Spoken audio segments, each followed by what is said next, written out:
दोस्तों, एक तरफ भारतीय जनता पार्टी बिहार के नीतीश कुमार से गुना भाग करने में परेशान है। यूं माने कि नीतीश कुमार गले की फांस बन गई है भारतीय जनता पार्टी को, जिसको न वो उगल पा रही है न निकल पा रही है। ये स्थिति नीतीश कुमार की है। देखिए, 2 बैसाखी पे भारतीय जनता पार्टी की सरकार, मोदी प्रधानमंत्री, मोदी कुर्सी पे बैठे हुए हैं, नीतीश और नायडू। नीतीश को लेकर अक्सर आप खबर देख रहे होंगे कि नीतीश कभी चुप्पी साध लेते हैं, नीतीश कभी कुछ करते हैं, नीतीश कभी मुलाकात नहीं करते। कई तरह की चीजें नीतीश जो है वो करते रहते हैं, जिससे ये साफ लगता है कि भारतीय जनता पार्टी नीतीश कुमार को ना उगल पा रही है न निकल पा रही है। कारण सिर्फ सत्ता में नीतीश कुमार के 12 सांसदों का समर्थन और भारतीय जनता पार्टी का अल्पमतों में होना। अब देखिए, नीतीश कुमार तो 19-20 करते रहते हैं। अब चंद्रबाबू नायडू के हवाले से जो खबर निकल के आ रही है, वो खबर पूरी भारतीय जनता पार्टी को परेशान कर रही है। मोदी समेत पूरी कैबिनेट और अमित शाह को परेशान कर रही है कि किस तरीके से चंद्रबाबू नायडू बीजेपी के खिलाफ कानून ले आते हैं, बीजेपी के खिलाफ फैसला कर लेते हैं, और इस कानून और इस फैसले से सबसे ज्यादा अगर नुकसान हुआ तो वो भारतीय जनता पार्टी को हुआ। आपको पता है, 2014 से जब से भारतीय जनता पार्टी सत्ते में आई, देखिए पहले भारतीय जनता पार्टी भी सत्ता में रही, उसकी बात अलग थी, लेकिन इस बार जब 2014 के बाद बीजेपी सत्ता में आई तो हिंदुत्व के पिच पे खुलेआम बैटिंग करने का काम किया और उनको जो है सफलता भी मिलती हुई नजर आई। ठीक है, 2024 में सफलता कम मिली, अयोध्या सीट हार गए और तमाम जगह हारे, तो फीकी जरूर पड़ गई थी। लोगों ने इनके हिंदुत्व को जो है नकारने का प्रयास जरूर किया, लेकिन ये इसी पिच पे बैटिंग करने का काम करते। अब देखिए, जिस हिंदुत्व के पिच पे वो बैटिंग करते थे, उस पे चंद्रबाबू नायडू इनको किस तरीके से क्लीन बोल्ड कर दिए। हमने आपको साफ कहा कि चंद्रबाबू नायडू के इस कानून से, इस फैसले से अगर सबसे ज्यादा नुकसान हुआ है तो वो भारतीय जनता पार्टी को हुआ है, और भारतीय जनता पार्टी को सचेत भी किया जा रहा है कि ज्यादा हुरफुर कीजिएगा तो फिर कुछ भी हो सकता है। देखिए, चंद्रबाबू नायडू एक कानून लेकर के आते हैं, उससे पहले चले जाते हैं कांग्रेस की तरफ। देखिए, चंद्रबाबू नायडू का कांग्रेस की तरफ किस तरह से झुकाव बढ़ रहा है, इससे भी बीजेपी परेशान हो रही है। देखिए, आंध्र प्रदेश और तेलंगाना दोनों जो है पड़ोसी राज्य है। तेलंगाना में कांग्रेस की सरकार है, आंध्र प्रदेश में टीडीपी की सरकार है। तो टीडीपी की सरकार भारतीय जनता पार्टी के साथ मिलकर के सत्ता में है और प्रदेश में भी है।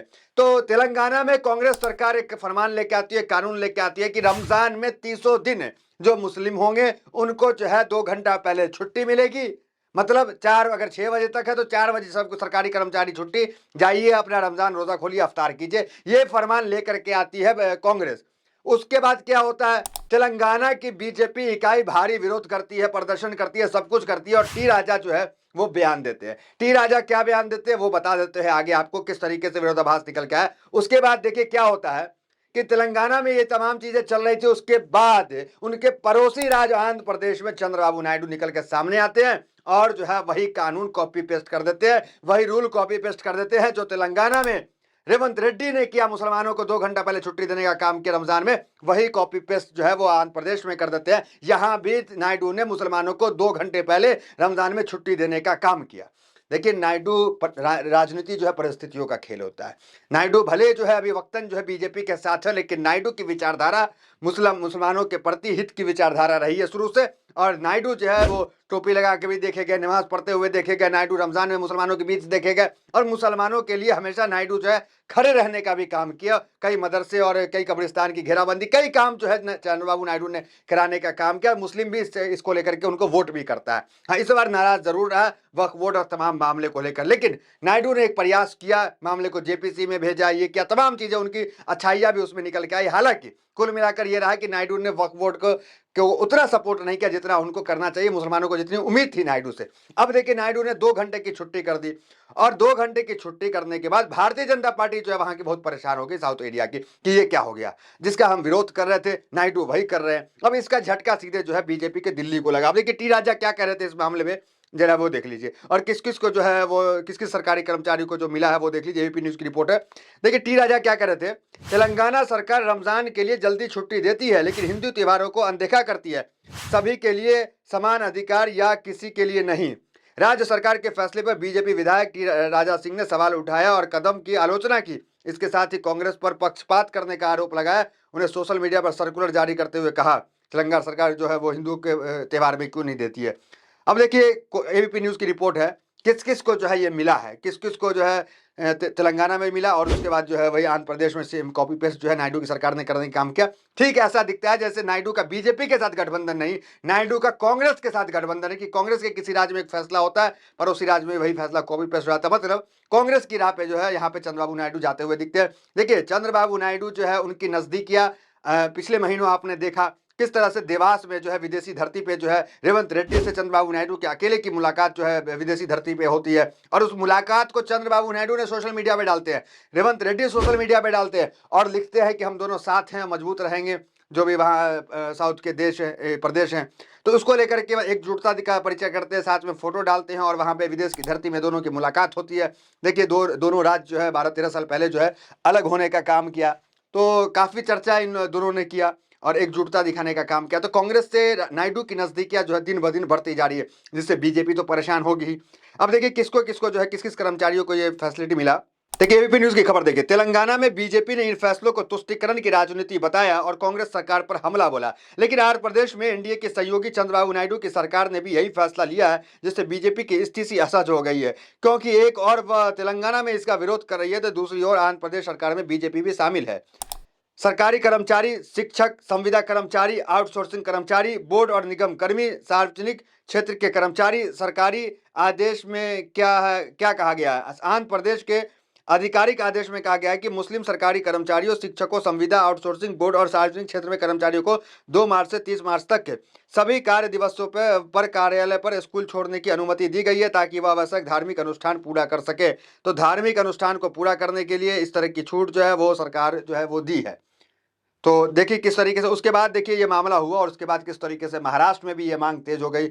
एआईएम के नेता ने ये मांग कर दी, उसके बाद जो है अबू आजमी जो है समाजवादी पार्टी के नेता उन्होंने मांग कर दी कि जिस तरीके से तेलंगाना में कांग्रेस ने और उसके बाद आंध्र प्रदेश में टीडीपी जो बीजेपी के सहयोगी है उसने 2 घंटे पहले छुट्टी देने का काम किया, तो महाराष्ट्र में फडणवीस सरकार जो है वो भी छुट्टी देने का काम कर। देखिए सपा विधायक अबू आजमी ने की फडणवीस सरकार से मांग रमजान के दौरान 3 घंटे पहले ब्रेक दें।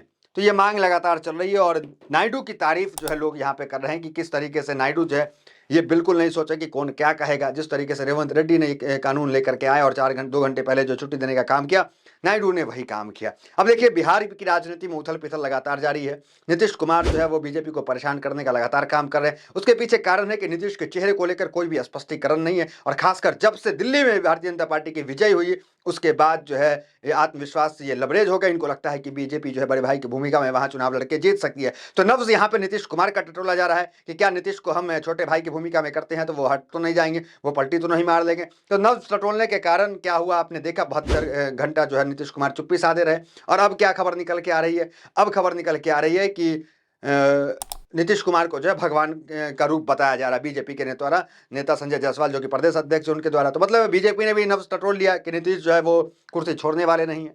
अब देखना दिलचस्प है कि ये दोनों जो बैसाखियां हैं इनको बीजेपी किस तरीके से साथ के चल सकती है, क्योंकि हमने पहले भी बताया कि बीजेपी को अनुभव नहीं है किस तरीके से सहयोगियों को साथ लेके चलना चाहिए, क्योंकि ये हमेशा जो है पूर्ण बहुमत में रही। गुजरात में पूर्ण बहुमत में रही, 14 में पूर्ण बहुमत, 19 में पूर्ण बहुमत, इस बार जो है अल्पमतों में है। तो क्या ये अल्पमतों की सरकार पूरी 5 साल चलेगी, नहीं चलेगी? खटपट की खबरें लगातार जारी है, तो जो भी खबर निकल के आएगी सबसे पहले आपको बताएंगे। और बिहार की कुछ तस्वीरें की अगर बात करें तो सब साफ हो जाएगी जब प्रधानमंत्री मोदी 25 तारीख को भागलपुर में रैली करेंगे। अगर उस मंच पे नीतीश कुमार नहीं आते हैं तो समझिए कि नीतीश कुमार इस बार फिर पलटी मारने वाले हैं। नीतीश कुमार एनडीए की बैठक में नहीं शामिल हुए, नीतीश कुमार दिल्ली में मोदी नड्डा किसी से नहीं मिले, तो नीतीश कुमार को लेकर उलट पुलट की खबर वहां लगातार जारी है कि राजनीतिक बदलाव बिहार में हो सकता है। अब देखना दिलचस्प है कि जब प्रधानमंत्री मोदी 25 को जाएंगे और उस वक्त नीतीश कुमार मंच पर नहीं जाएंगे तो पूरी तस्वीर साफ हो जाएगी। तो देखिए क्या 5 साल ये पूरी चल पाती है सरकार, नहीं चल पाती? आपको क्या लगता है कमेंट में जरूर बताया। तो फिलहाल वीडियो में मिलता है वीडियो हमारे साथ। बहुत बहुत धन्यवाद।